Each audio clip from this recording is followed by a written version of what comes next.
Hey everybody, it's Lashes Lane, and this is episode 6 of the Sober Showgirl podcast. I am so excited to be back. If this is your first time joining me, I just want to say welcome. If it's your second, third, fourth, fifth, or sixth time joining me, welcome back. I'm really happy you're here, and I'm really happy that we are sharing this together. I love being sober so much. I have been sober for about 2 years, 6 months, and I'm going on 3 years sober in June. So I'm really, really excited. I love this life. I will never go back to drinking. And I am here because I feel like we all need to be in on this together. And I want everyone listening to feel like they're not alone. I felt kind of alone when I started all of this. I looked for podcasts, I looked for Facebook groups, and I just wanted to feel like I had a friend in all of this. So if you're here watching and you're on your sobriety journey and you're looking for a friend, hey guys, I'm here. Today's topic is stressors, navigating life stressors totally sober, which is really intimidating. It's really intimidating. It's a really hard thing to do. And it's something that I'm not going to lie, I really wanted to talk to you guys about because I tried to get sober a couple times and just the habits that I had built for myself in my past were not great. And obviously, my relationship with alcohol was just the worst. And stressful days broke me. I would say, I'm going to stop drinking. I'm going to stop drinking. I'm done drinking. And a stressful day would break me. And I would go back to drinking. One day, I really felt a shift in myself. And I said, no, this is going to ruin my life. If I keep doing this, this is going to ruin my whole life. I don't like myself anymore. I don't like who I am. I need to stop this. Change can't happen if I keep doing the same thing every day. So I made the change, and it was honestly really hard at first. And one of the things that made it really hard was figuring out how to manage the stress of day-to-day life. The media and society kind of totally shove drinking when you have a bad day down our throats. TV will be like, it'll be a show, someone's depressed, they're like pouring wine into a giant fishbowl and like glugging it down like it's going to make their day better, and it's comedic and it's funny and it's relatable, but it shouldn't be, because that's not the way that we should be dealing with stress. That's not the way that we should be handling life. And it's just so normalized to handle life with wine in a fishbowl. What's that going to get us? A hangover. We're probably going to send some drunk texts and it's not going to be productive. So I just want to say the media really projects the wrong things to all of us. And even like old timey shows, oh, make it a double, oh, I had a bad day, see? Sorry, do not judge my old timey voice, but like, you know what I mean. It's just like such a situation that we see in the media as someone had a bad day, so then they have to drink. And that's just not the way that it should be. It's just not the way it should be. And even in like work and stuff like that, everyone is like, oh, today was lousy, let's go get drinks. So society and the media have just really normalized this behavior to where we all think it's normal, but it's not. We're essentially putting poison in our bodies whenever we deal with a problem. It's not the right way to deal with things. And it just makes everything worse. Just makes everything worse. So in this episode, I want to share 6 different ways to deal with your stressors sober, without a bottle. And before we get into that, I do want to share some personal stories about me dealing with the stress of life. So, my first couple weeks sober, I was working at a theme park, and oh my God, it was the worst. I'm going to be very blunt. I was an attractions attendant at a major theme park, and people were really mean. There was a lot of drama. There was a lot of drama. If you're like, how could there be so much drama at a ride? Oof. It's drama. Everyone was always worried about being in trouble. It was a lot of cattiness. And it was just like overall a lot. And the guests were so mean. You just would get talked to like you were dirt, like you were scum of the earth. Just, I mean, I had people call me all sorts of names because they didn't have an express pass, like just awful shit for real. And man, I would have really bad days. I'd be crying in my car, and the cravings were so bad because I'm not gonna lie, before sobriety, what would I do when I got home? I would drink, right? Oh, we've all been there. Bad day. That fishbowl of wine comes right out, right? Just like we learned on TV. There's the fishbowl of wine. So I'm sober now, right? Fast forward, and I'm not doing that anymore. I didn't know what to do. And guys, I felt like everything was so loud. My first probably couple months of being sober, it was like sensory overload, crazy sugar cravings, binge drinking LaCroix. Everything was so loud. That's the one thing that I'm really glad calmed down after time, because it just felt like I had like little funnels in my ears that made me sensitive to sound. Like I just felt like my skin was crawling, like, oh, it just was so much, so much. And my alcohol cravings were so bad that I ended up getting the non-alcoholic wine from Total Wine. I got the brand Free, which is really popular.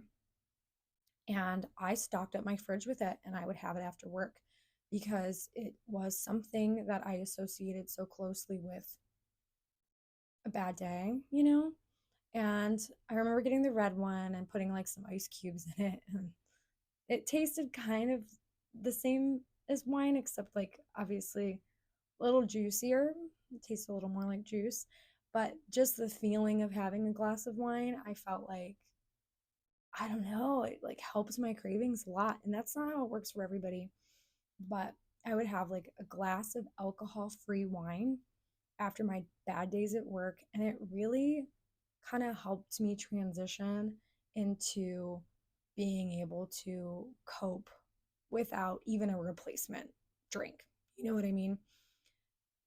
It was definitely a crutch I leaned on. I leaned on a lot of the NA beverages for a while, like always the non alcoholic wine, non alcoholic beers, all that stuff. I would have those all the time. And there's nothing wrong with that.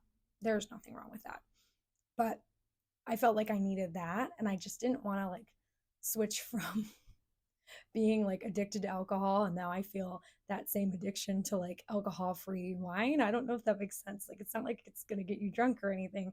I just didn't want to have a crutch. So eventually I like started kind of weaning myself off of alcohol free wine, and now I just kind of drink sparkling water. Now I just kind of buy alcohol free wine for special occasions. I really like the Groovy brand. It's in single serving bottles, and it's one of my favorites. I like Fomosa a lot too. But yeah, man, I gotta tell you, that alcohol free wine saved my ass my first couple months of sobriety. I'm sure I could have done it without it, but my skin would feel like I was crawling because I felt like I needed my wine replacement. Like, oh, it was rough. It really helped me. I know it doesn't work for everybody, but that's my personal story. And that was my after work drink. I also found hop water, which is really good. It's water brewed with hops, and it's alcohol free, and it's really refreshing and good. So anyway, it was really hard to navigate that. And even if you don't want alcohol free wine, I highly encourage you, if you're one of those people who would always drink after work, to find a different drink.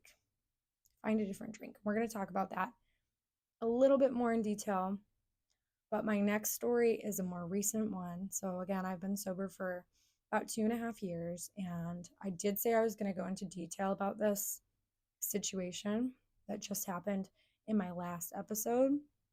So, our sweet cat Pixie, we almost lost her, and she was hospitalized for 8 hours, but they told us that she might not make it. This was right before Christmas, y'all. She was having trouble breathing, and I won't go into more detail about it because I will cry, but she was fine. And then, we noticed that she was having some trouble breathing, and we rushed her to the ER. And they gave her antibiotics, and they told us she was going to be fine. It was just an upper respiratory. And the next day she couldn't breathe, and she started throwing up blood, and it was really horrifying. So we took her to a different ER, and they were like, she's in heart failure. She might not make it. She's in really bad shape. And it just broke my husband and I. We didn't know how to process any of it. And for a split second, I was like, I need a drink. It's been 2.5 years, guys. It was such an intrusive thought of, you need a drink. And obviously I didn't have a drink, but the thought did linger in my head, and I did not let it win. But it lingered there. Now, let's fast forward. Pixie's fine. She's fine. She was they told us that she was going to have to be hospitalized for 48 hours, and there was no promises. And 8 hours later, this girl made a full recovery. They took her off oxygen. She was great. Doctors were amazed. Now she's got to be on medication for the foreseeable future. She has a cardiologist. She's on 2 different kinds of medications, and we just took her to the cardiologist, and they said she's made basically a full recovery, and it's an unclassified heart condition, and she's doing great. So she really scared the shit out of us, but God, she's our little baby, and we would do anything for her. And it was the fact that we almost lost her, or we thought, if we didn't take her when we took her, I don't know, guys. But really personal, vulnerable story that I don't really want to share more details about, but that's as much as I feel comfortable saying, because I'll cry, because it was just a lot, but gosh, she's here. We're so happy. She's doing so great. But the point why I'm sharing this with you guys is I want to let you know, I'm 2.5 years sober. I'm fucking thriving, but I still get thoughts like that sometimes, and you just got to fight through them, because I'm not letting a stressful moment, a heartbreaking moment out of my control, something out of my control, ruin something that I have full control of. I am in control of my sobriety. I am in charge of my sobriety, and I am making choices for me to be the best me. And giving into a craving is not going to make me the best me. So I just really wanted to share that with you guys, because it's a pretty fresh story. And, even if you're doing great in your journey and you are just living your best sober life, you're still going to have moments where you might feel a little weak, and you just have to hold your head up high. Remember why you're sober. Remember why you're doing this. And just rise above it as your best self. Since it's episode 6, I did write up 6 alcohol-free, booze-free coping mechanisms that I wanted to share with you guys. Before I get into these, I just want to say it is tough at first. It does get easier. You might have a rogue thought now and then as you progress in your journey that you do have to fight through, but it gets so much easier. Those first couple weeks, couple months are really, really hard. Stay strong. I believe in you. You guys got this.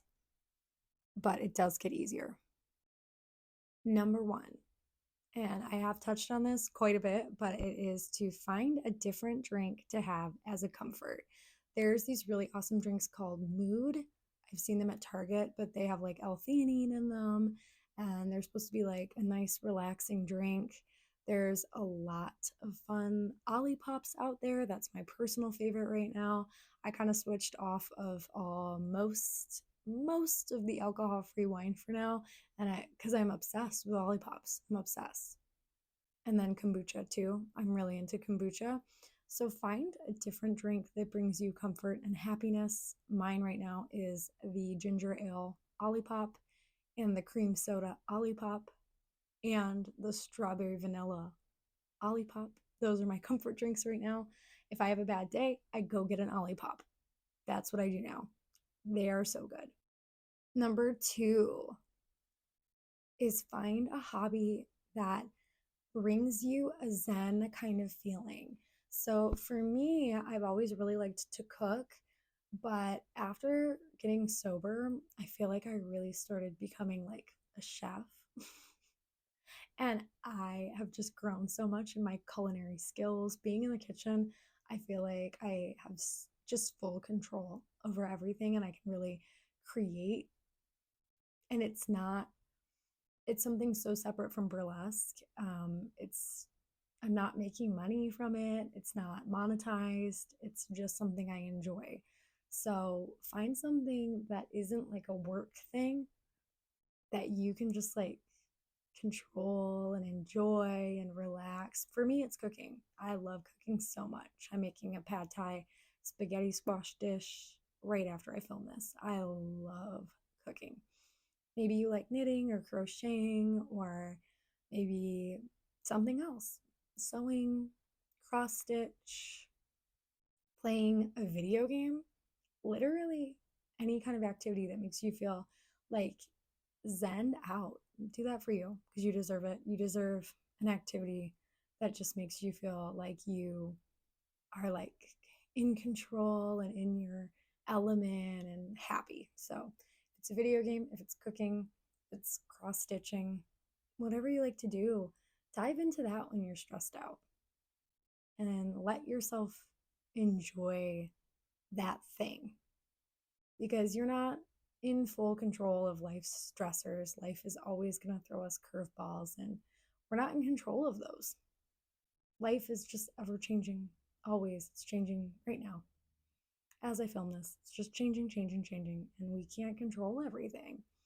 So just remember that there are things that you can control and find your relaxing thing and just zen out, enjoy your time to the best of your ability, and enjoy your hobbies. Dive into that. Try to get your mind off the stress with something that you like to do. Number three is journal. This is something that I do somewhat regularly. I'm a big list maker. I make bubble lists in my iPhone and I write down a bunch of ideas. But most recently, when I'm really frustrated, I will journal. I'll write poems and I'll write song lyrics and just some stuff to get all of the bad vibes out there. I do it mostly on my phone. I don't have a physical journal that I write in. It's easier for me to just get everything out typing on my phone. But if you're a pen and paper kind of person, I encourage you to journal, even if it's just little scribbles in your phone. Sometimes we're so stressed out and we have so many things that we want to just like scream or say to somebody, and it's so not productive, and we're so angry and like saying all these things in rage. It's not really going to fix anything, just like a drink won't fix anything. So just like calming yourself by journaling is something really great. Even keeping a journal every day and writing some things in the morning and at night for gratitude is a really good way to center yourself too. So I highly encourage journaling, something that I myself am trying to get better at. I think my iPhone notes counts in my opinion, but I would like to do a little more gratitude journaling because I think it's a good way to center yourself in the morning and at night. Number 4, I do want to kind of put like a trigger warning on it because I have some things to say about it. Number 4 is workout. If you guys have listened to my podcast before, I have briefly mentioned that I did suffer from an eating disorder. If you are working out and you are newly sober, it is so easy since, I mean, we all have addictive personalities, right? That's safe to say. I think so. I know I do. It's really easy to be on the treadmill for like 1 hour and then 2 hours and then 3 hours and, kind of get addicted to working out. Just remember that, like, if you're working out, just make sure you're being healthy about it and make sure that that doesn't spiral into a separate addiction, please, because I've been there. I'm really careful about my workouts. I structure them all very well because I don't want to fall into unhealthy patterns and like overwork my body. So just be mindful if you are using working out as a way to manage stress. Just don't be too hard on your body. Treat your body nice at all times. We are treating our bodies so well with our sobriety. We don't want to hurt our bodies by working out too much. Just make sure you're nourishing your body with your workout and be mindful with your workout. I am studying personal training right now because sobriety has really like changed my life and I'm really on this like awesome wellness journey. So as someone who had an eating disorder, I'm learning how to properly structure workouts. And as I do more research, it's really clear how mistreated my body was by myself before. So I just want to say, I feel like obligated to say, if you're going to work out and you're handling stressors with your workouts and you're newly sober, just be mindful because we got to love ourselves. We got to love our bodies. Now, my last one is, it's probably my favorite. It is go for a walk, which is easy. Going for a walk is easy. And play that comfort song. Maybe it's like some emo song. Play it on repeat on your walk. Just let it get in there. Play it on repeat.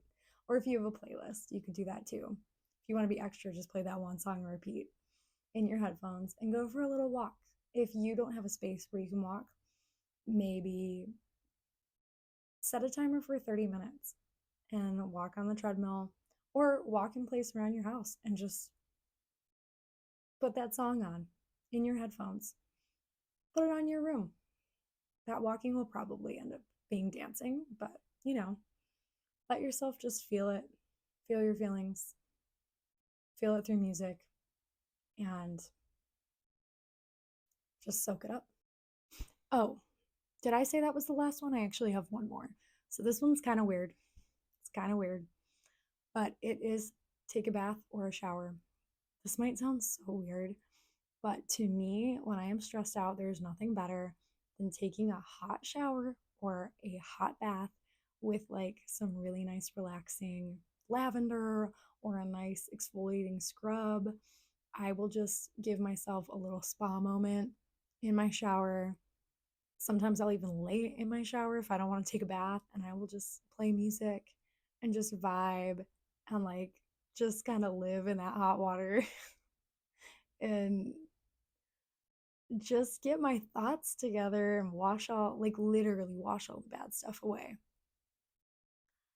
I love it. I encourage you guys to do it. If you're feeling super stressed out, just go take a shower. Just go take a shower.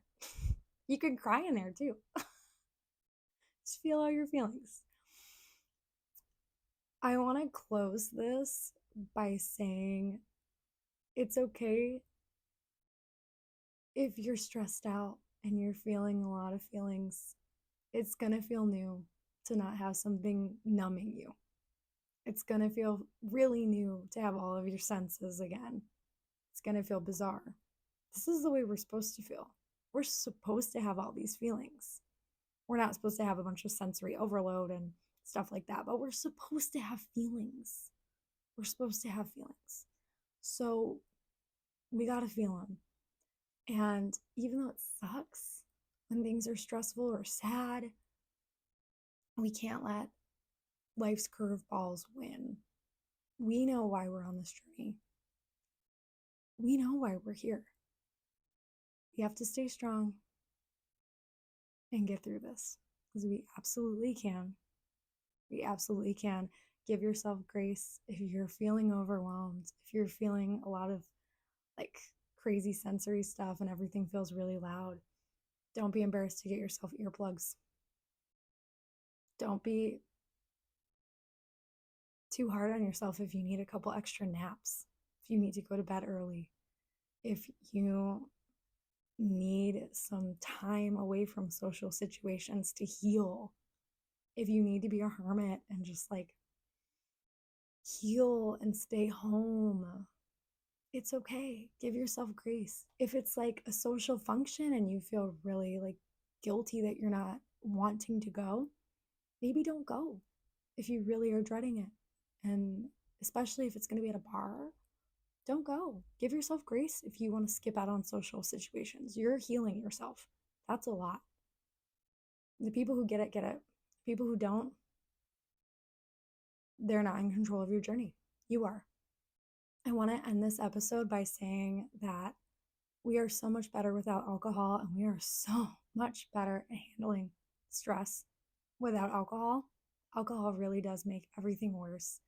And we can really get through this and get through every stressful situation with a clear head, making clear decisions, with no hangovers, and with mindfulness. I love you guys so much. We got this. We really do. We've got this. We can do this. And we're never alone. We got each other. We got each other. And life is going to get stressful sometimes. But we got to know that that drink is not going to make things less stressful. So don't let the stress win. You're bigger than this and brighter than this. And we really can do anything. I love you guys so much. I can't wait to see you next week. And until then, I'm Lashes Lane, and you just watched The Sober Showgirl.